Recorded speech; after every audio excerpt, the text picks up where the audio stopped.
Hi everyone, I have just a little square with which to work today for the craft that we're going to be doing. I'm Lisa and I am videotaping here from the Paris Bourbon County Library.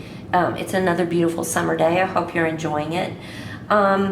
We are going to be making, and there is a kit available for this, wire wrapped pennants. And this is my first time at doing this, but I've always been intrigued by wire wrapped jewelry. And come to find out, the more you practice, obviously, the better you're going to become, but it is not too difficult. Otherwise, it probably would not be a craft that I would want to share with my viewers, because we like to do things that are quick and easy and fun. We don't want to be stressed out. So this one does not stress you out. I think you're going to really enjoy it. Before we get started on the supplies, I'd like to show you my progression here. This first one is a mess, front and back. But at least at that point, I was beginning to understand what I needed to do and what I was doing wrong. My second one was the shell. And by the way, if you have trinkets, shells, rocks, polished rocks, anything that you collect or that are given to you from trips, this is an excellent way of using those rather than just tossing them in a box with all your other rocks and collectibles. The front I am pleased with. The back is ugly. It is free of nicking anyone or anything. There's no way it can pick your clothing or anything. So for that part, I give myself an A. But from the look of the back, I do not like. This was my third one. I like this one. But I had this at the top, not sure what to do with it, and I figured out what to do with that, thanks to YouTube videos. So the back is still rough. The front of it, much better. And then on my last one, the one that I'm trying to finally figure it out, I figured out how to fix my top, how to clean up the back just a little bit, and was able to add this little flower tassel to it. And by the way, you are also going to get some type of animal charm to go with your kit this time, because we are doing Tales and Tales as our summer reading program. And so I'm going to incorporate as many animals as I can. And so you'll notice on this one we had a turtle. So you will get that. Okay, so let's look at the supplies that you're going to need. You're going to need some craft or jewelry wire. I have ordered this so that I was able to get enough for our kids. And there is copper, gold, silver, and even a bronze color in there. I like silver, so I'm using silver. This is very easy to bend. There is not a problem. There is not a problem with you needing necessarily even tools, except to cut them perhaps. You will also need a few tools, specifically the wire cutters. I did find that this was able to help me piece together and tighten some of my wire. So I did use these as well. Those are round at the top. And then these are too big, but I did have to use these because I don't have any smaller ones. But if you have pliers, that will help as well. More of a needle nose. You're going to need your gems, your stones, your shells, whatever you may have. And then I do not think that you need it, but I do have these little jump rings.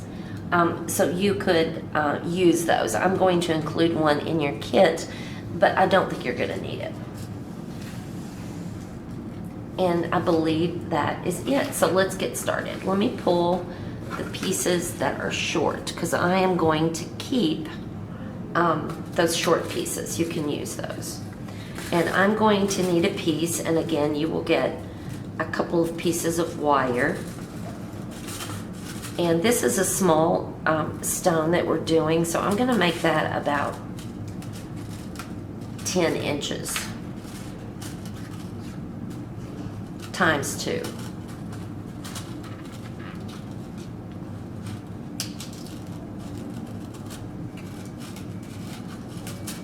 Here we go. It's entangled. There we go. So I'm going to use about 10 inches.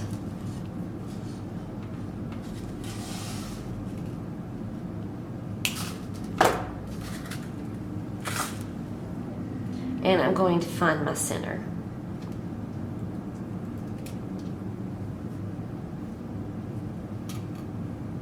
And you'll notice that I already have a loop at the end, and this is what we're going to turn into the top part that attaches to your necklace. So I'm going to about 3 times, just with my hands. I'm going to roll this around and roll it around this direction. And I'm even going to go one more time.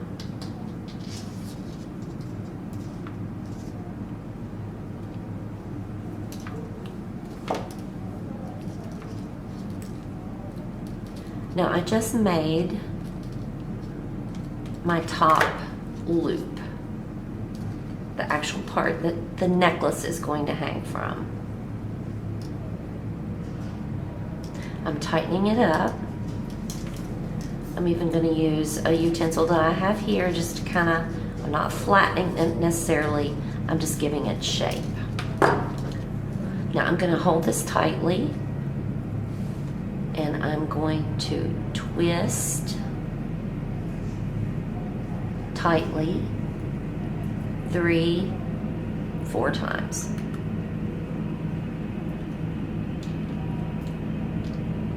And what I have just made is the top portion of my pendant. Because you, as a patron, are getting these little round medallions, that's what I'm going to use. I'm going to place my little medallion in the center, and I'm going to hold it. And you're seeing a horrible manicure right now with that thumb. So ignore the manicure. I'm going to move that to my left hand, and I'm going to hug it. That's what I was told on YouTube. There's what we've got so far. Keeping that in place, we're going to hug it. And your rock will move because they're slick, obviously. And I am going to twist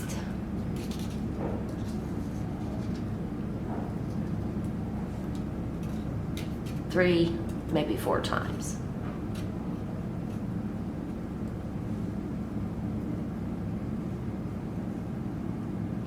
And that's what we've got. Now, pull this down.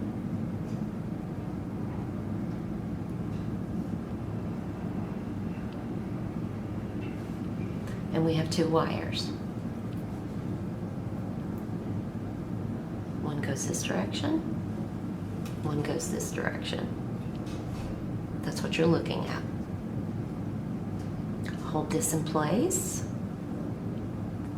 Pull this arm to the back, this arm to the back, and now we're hugging in the back. Remember, we were hugging. Manipulate it with your fingers, and you're going to twist. So as I said, you really don't need tools necessarily. You can use your fingers.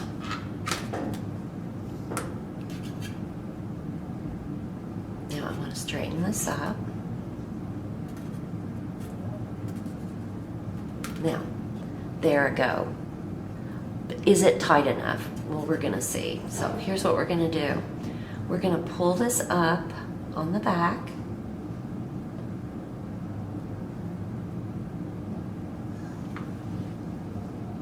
And then I'm going to wrap one direction.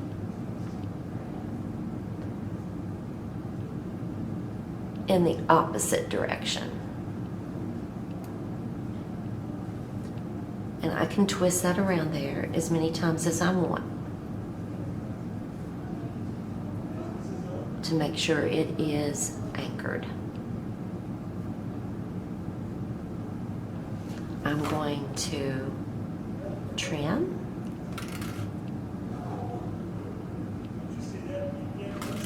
And now I'm going to tuck my ends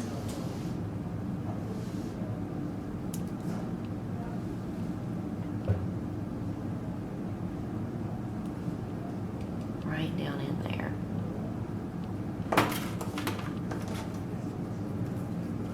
You know, I do my best work when I hold it close, and for videos, you can't really do that.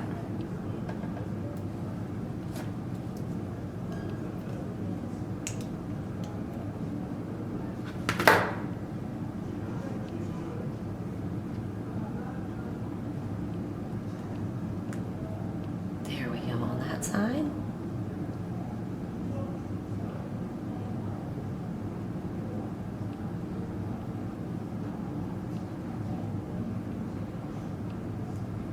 And here we go on this side.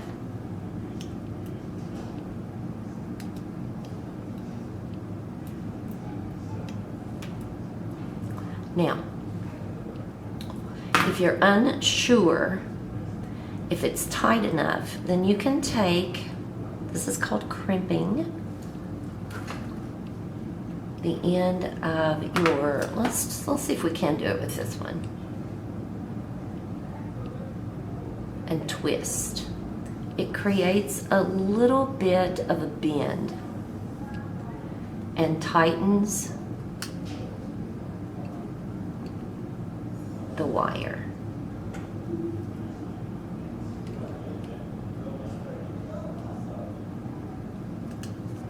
And there is no way that is coming out of there. That is on there tightly.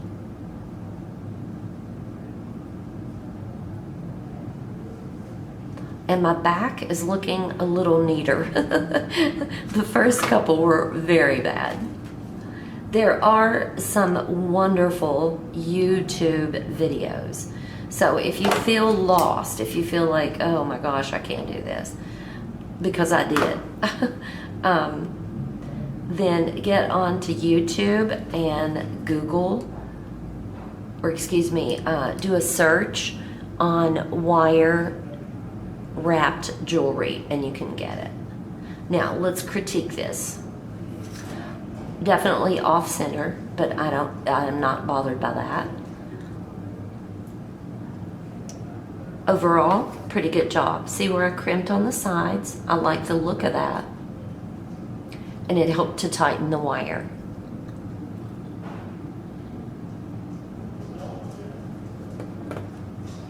If you have a shell, the same procedure. And will probably be an easier procedure because you have this wonderful shape. I hope you've enjoyed this. I hope you've learned a little something about wire wrapped jewelry. I would still be struggling had I not YouTubed this. So please feel free to YouTube and learn a little bit more about the procedure. Some of this is very elaborate and beautiful. Mine are very rustic DIYs. I hope you've enjoyed this and keep crafting.